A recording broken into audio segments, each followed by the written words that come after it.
साथियों, नमस्कार। अखंड भारत विचार क्रांति के इस यूट्यूब मंच पर आपका तहे दिल से स्वागत है। साथियों, आज मैं आपके बीच में इतिहास से संबंधित एक महत्वपूर्ण विषय पर चर्चा करने के लिए उपस्थित हुआ हूं। जैसा कि आप जानते हैं, प्राचीन काल से लेकर मध्यकाल से लेकर आधुनिक काल तक हमारे देश में अनेक विदेशी यात्री आए और उन्होंने भारत के राजनीतिक, सामाजिक, सांस्कृतिक, आर्थिक सभी पहलुओं पर गहन अध्ययन करते हुए विचार व्यक्त किया। इसी परिप्रेक्ष्य में चीन से चलकर आए एक विदेशी यात्री ह्वेनसांग, जो हर्ष के शासनकाल में भारत आता है। ह्वेनसांग को यात्रियों का राजकुमार कहा जाता है और इसने हर्ष के शासनकाल का जो वर्णन प्रस्तुत किया है वह इस समाज के सामने चिरस्थायी इतिहास का वर्णन करता है। वह बौद्ध साहित्यों के संकलन और बुद्ध स्थलों के दर्शन हेतु हर्ष के काल में भारत आता है। उसने अपनी यात्रा का वर्णन अपनी आत्मकथा सियुकी में किया है। उसने भारत का वर्णन इंतु नाम से किया है। वह पश्चिम चीन से चलकर मध्य एशिया होते हुए कन्नौज पहुंचा। वह हर्ष का उल्लेख शिलादित्य नाम से करता है और उसकी जाति वैश्य बताता है।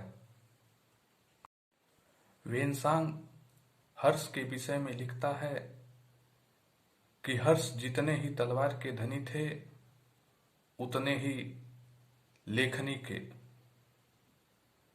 वह संस्कृत के महान पंडित थे। वह लिखता है कि हर्ष साहित्य सृजन के साथ साथ कवियों एवं लेखकों के महान संरक्षक भी थे।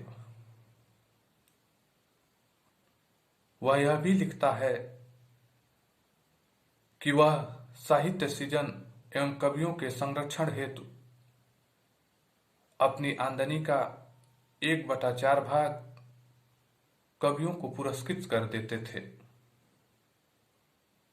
उड़ीसा के बौद्ध भिक्षुक जयदेव को उन्होंने 80 ग्राम की आमदनी देने का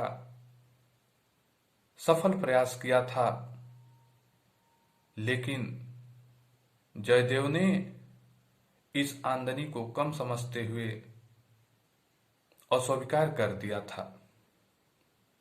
इससे प्रतीत होता है कि हर्ष कवियों के महान संरक्षक भी थे और साहित्य सृजन में अपनी उदारता प्रदर्शित करने का प्रयास करते थे। हर्ष बौद्ध धर्म का महान संरक्षक भी था। वह बौद्ध धर्म के महायान शाखा का प्रचार प्रसार करने के लिए बड़ी बड़ी सभाओं का आयोजन करता था। ऐसी ही एक सभा का आयोजन उसने कन्नौज में किया था। वेनसांग लिखता है कि हर्ष ने जब इस सभा का आयोजन किया तो ब्राह्मणों ने उसे चेतावनी दी कि अगर इस सभा का अध्यक्ष किसी विदेशी यात्री को बनाया गया तो वह इसका बहिष्कार करेंगे। जब हर्ष ने वेनसांग को इस सभा का अध्यक्ष बनाया तो ब्राह्मणों ने पांडाल में आग लगा दिया। हर्ष ने ब्राह्मणों को पकड़कर उन्हें दंड देने का सफल प्रयास किया। कुछ ब्राह्मणों को उसने मृत्यु दंड भी दिया, जो हर्ष के धार्मिक नीति पर एक तरह का धब्बा है। वेनसांग हर्ष के विषय में यह भी लिखता है कि हर्ष प्रत्येक 5 वर्ष पर दान देने के लिए सभाएं आयोजित करता था। ऐसी ही एक सभा का आयोजन उसने प्रयाग में किया था, जिस समय मैं उपस्थित था। हर्ष दान देने से पहले सूर्य शिव की उपासना करता है और प्रत्येक वस्तु को बारी बारी वह दान करता है। वह लिखता है कि मैं आज तक ऐसा दानी नहीं देखा। वह यह भी लिखता है कि हर्ष सुबह से लेकर शाम तक बिना थके परिश्रम करता था और लोगों की सेवा में अपना श्रम दान करता था।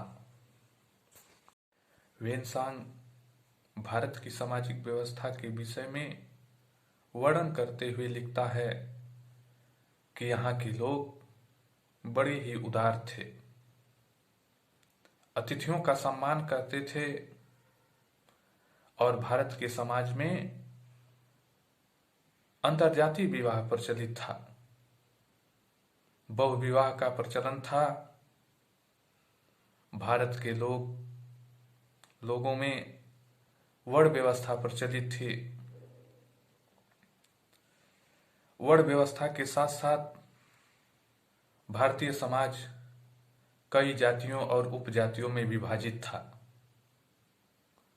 वेनसांग ये भी लिखता है कि भारत के लोग मांस मदिरे का सेवन करते थे और सफेद वस्त्र धारण करते थे। वह ब्राह्मणों को सबसे पवित्र जाति बताता है। वह ब्राह्मणों के विषय में लिखता है कि ब्राह्मण विद्वान होते थे और वेदों पर उनका महत्वपूर्ण योगदान था। वह वेदों के प्रकांड विद्वान होते थे, संस्कृत के महान विद्वान एवं संरक्षक थे। वह यह भी लिखता है कि यहाँ के लोग श्वेत वस्त्र धारण करते थे और गंगा जल को पवित्र समझते थे। गंगा जल में डुबकी लगाकर अपने शरीर को त्याग देने से मोक्ष मिलता है, ऐसा भारतीयों का मानना था। वह भारत की शिक्षा व्यवस्था के विषय में लिखता है कि यहाँ की शिक्षा व्यवस्था उच्च कोटि की है। वह भारत में स्थित नालंदा विश्वविद्यालय में 1.5 वर्षों तक रहता है। इस दौरान वहां के कुलपति शीलभद्र हुआ करते थे और यहाँ पर वह 1.5 वर्षों तक ठहरता है। वह यह लिखता है कि यहाँ की परीक्षा बड़ी ही कठिन होती थी, जिसमें सिर्फ 10% विद्यार्थी सफल होते थे और कम से कम इस विश्वविद्यालय में 10,000 विद्यार्थी पढ़ते थे।